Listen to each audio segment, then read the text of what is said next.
OIC was founded in 1969 after a radical Jewish arson attack on Al-Aqsa Mosque in Jerusalem. Therefore, the organization's main purpose is to protect Islam's holy place, such as Jerusalem and Al-Aqsa Mosque.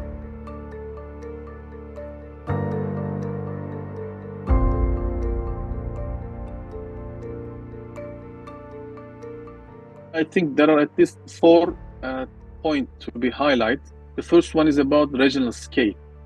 The summit confirms that Israel or no other regional countries can achieve security or peace unless the Palestinian people achieve security and peace. This is obvious. And it was requested that the blockade of Gaza be broken or be released, and the immediate entry of aid conveys be obliged. So this is the regional scale.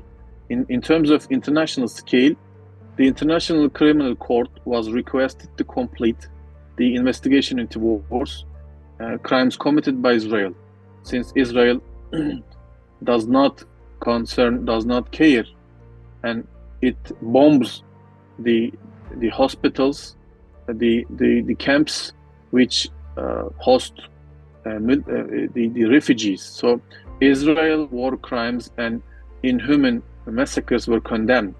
So this is international scale. And the other point related to international scale, the organization for prohibition of chemical weapons was called upon to investigate Israel's use of chemical weapons. And the organization for the prohibition of chemical weapons was called to investigate Israel's use of chemical weapons, including the bombs. This is the second scale. The third scale is about isolation of Israel. States were called on to immediately halt the export of weapons used by the occupation army, Israeli army, and what we call terrorist settlers to kill Palestinian people. Last one is about peace process or normalization process. A call was made to convene an international peace conference as soon as possible, and most of the countries were calling to hold the normalization process with Israel.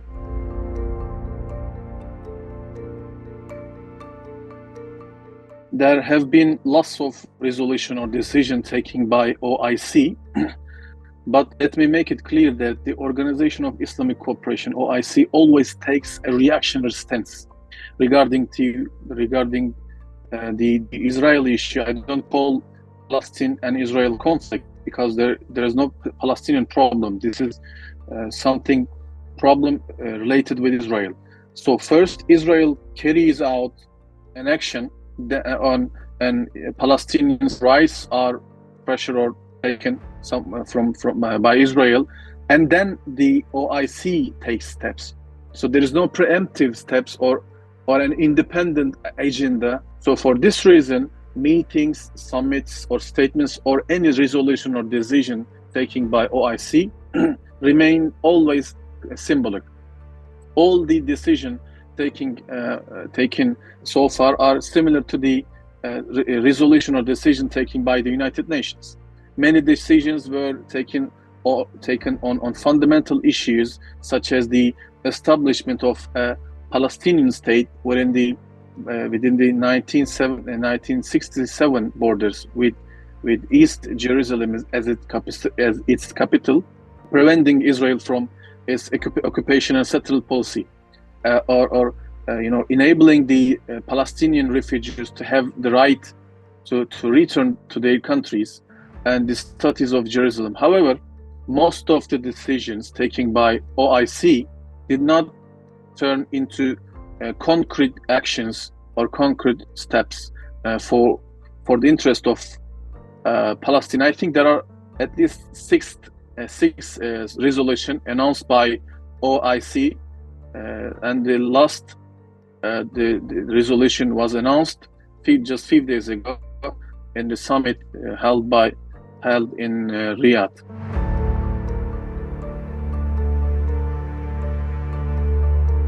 OIC was founded in 1969 after a radical Jewish arson attack on Al-Aqsa Mosque in Jerusalem. Therefore, the organization's main purpose is to protect Islam's holy place, such as Jerusalem and Al-Aqsa Mosque. In this sense, the committee that he called Palestinian Al-Quds Affairs was established regarding Jerusalem. And the committee established regarding Jerusalem directly served the organization's founding purpose. The Jerusalem and Palestine Committee is one of these committees, and is a permanent committee. And I think it was announced in 1975, and the chairmanship of this committee has been held by Morocco since 1979. Just after 9 years, a foundation affiliated with Jerusalem Committee announced, and this is Bayt al-Mal Al-Quds Al-Sharif Agency. This foundation carries out studies or projects in the fields of health, education, housing, and protections of religious heritage.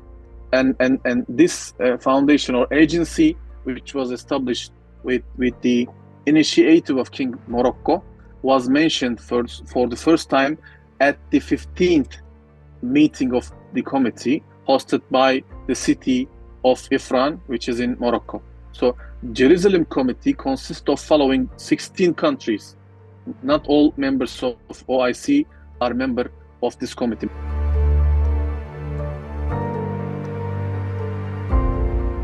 Over the past 22 years, the foundation or agency has implemented plans and projects with approximately $65 million financial value.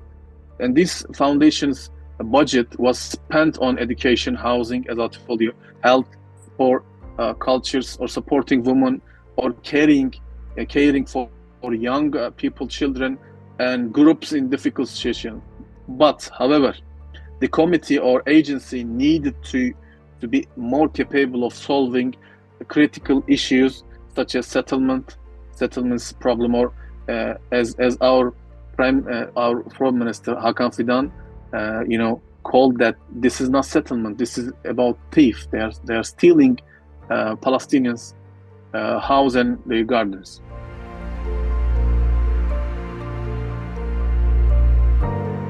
The process of establishing diplomatic relations with Israel and recognizing Israel as a state is called normalization, as you told. But most of the Arab countries, Arab people, they are not calling Israel as a state.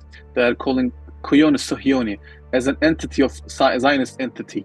So when we talk about people, when we talk about Arab Street, we don't see that Israel is recognized as a state. But in terms of regimes, in terms of administrations, what we see is that they are eager to normalize their ties with Israel. And in this sense, Egypt carried out the first of this adventure. Anwar Sadat, he was the president of Egypt, was involved in Camp David process in 1978. And the United States was active in this process. And this normalization with Israel cost Anwar Sadat's life. He was assassinated by someone. The second country that normalized ties with Israel is Jordan. Jordan, which recognized Israel or normalized ties with Israel in 1994, became the second country that received the most aid from the United States. If you pay attention, the two countries that received that have normalized with Israel, Egypt and Jordan, they are very critical countries on Palestinian issues. As a matter of fact, the Rafah Gate in Gaza opens to Egypt. Almost half of Jordan's population, and I think it's about 12 million, compromised Palestinian peoples. Half of the Palestinian originated. So therefore, by normalizing ties with these countries, with these two Arab countries, Israel tipped the balance in its favor on Palestinian issues. In 2020, again with the initiative of United States, and Trump was the president of United States, the United Arab Emirates and Bahrain recognized Israel. And then we see that Morocco and Sudan established diplomatic relations with Israel.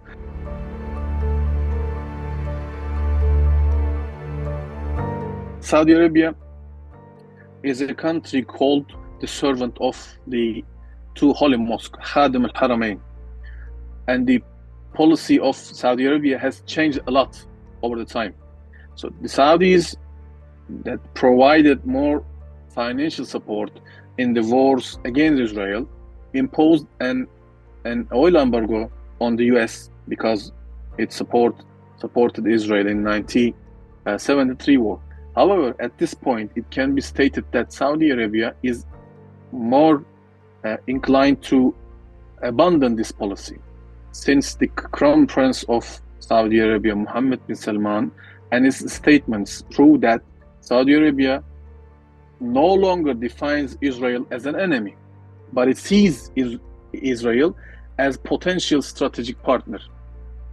And treatment of the policy towards Palestinians in the kingdom, especially Hamas officials, show that the kingdom of Saudi Arabia no longer cares about Palestinian cause.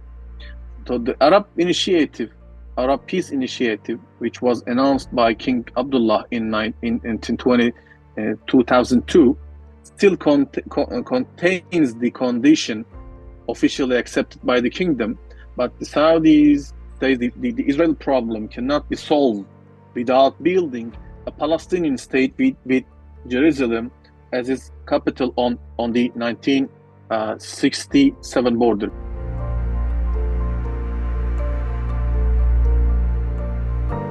Well, Qatar stands out among the countries defending Palestine. This is obvious. But Doha, like many countries, does not ignore its national interest.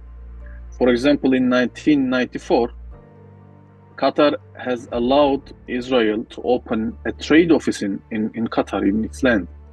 But Qatar somehow communicates with Israel through unofficial channels and also hosts Hamas, and their political branch has been hosted by Qatar in their land. So Qatar also contributes diplomatically and economically to the construction of the Palestinian states. It plays a mediating role in many points, especially prisoner exchange, in the process of prisoner exchange and in the war with Israel. Similarly, Qatar also provides financial support in terms of humanitarian aid and in infrastructure to Gaza and Palestine. And as I told you, it also hosts Hamas despite the pressures of all Western countries. You know, Hamas has been designated as a terrorist entity by most of the Western countries, even though Qatar also was announced the United States ally. And against these pressure, Qatar still supports Hamas and Palestinian states. Thank you for watching the full video. आप में से बहुत से ऐसे लोग हैं जिन्होंने शायद हमारा YouTube चैनल सब्सक्राइब नहीं किया. So if you want to support independent journalism and watch more meaningful content, please subscribe to our YouTube channel.